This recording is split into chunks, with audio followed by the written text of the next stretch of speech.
पछाणे। से साबित कर समझे आपनू अपनी पछाण कर, से साबित कर समझे आपनू तैं ते परे ना काई। जे तू अपनी पछाण कर लेगा हौमे हंकार मैं दी दीवार को गां चले जाएगा। तो जिथे तू है जो अपनी तू पछाण कर ली तेन सारे ब्रह्मंड के सीगां की पछाण हो जाए। जिन्होंने दुनिया गैब कहती है, छुपिया कहती है, लुकिया कहती है, वो फिर सब जगह उत्ते यार नजर आया। सारिया सूरतां उहदियां नजर आउण लग पईआं। बाबा जोतिया बोलते सारे मैं अपना आप ही देखदा, पढ़दा वहम दूई दा विचों उठा दिता।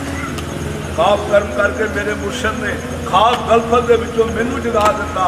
दीवा इश्क वाला कल्ब विच रोशन करके, जिवें नेरे जे कोई लैट जगा लो ना प्रकाश हो जाएगा, भावें सदियां दा नेरा हो।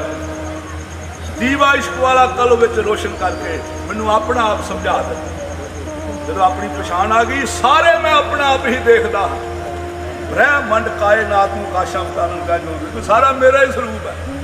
चलो सारे ये स्वरूप ने हेरा फेरी कितना करेगा, चतराई चलाकी चोरी चखारी किरे ना साल वाल किले मारे किले जा अपने आप में।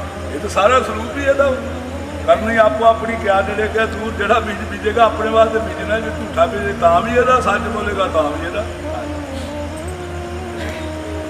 सारे मैं अपना आप ही देखदा हाँ, पढ़दा वहम दूई दा विचों उठा दिता।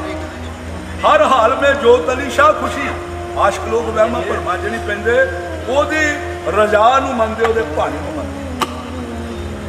हर हाल में जो तलीशा खुशी, जम्मन मरण तो मैनू बचा दिता। तो से साबित कर समझ आपनू तैं ते परे ना काई। सुख रूप तेरा जड़ा स्वरूप है वह आत्मा का स्वरूप। सुख रूप आत्मा का जड़ा स्वरूप है वह सत है, चित है, आनंद है। सत सदा कायम रहना, चेतनों सदा चेतनी है। सारे सीधे जिन्हें देखा जो निकल जाता सी चेतन रहिंदा ना। चेतन किने रखिया उन्हें?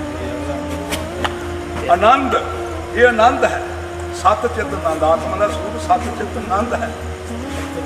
साडे शरीर नूं साडा शरीर करता भोगता, जिन्हें बीज बीजे ने भोगना। साडे शरीर नूं कितना दुख होएगा, लेकिन आत्मा आनंद स्वरूप ये करता भोगना। सुख रूप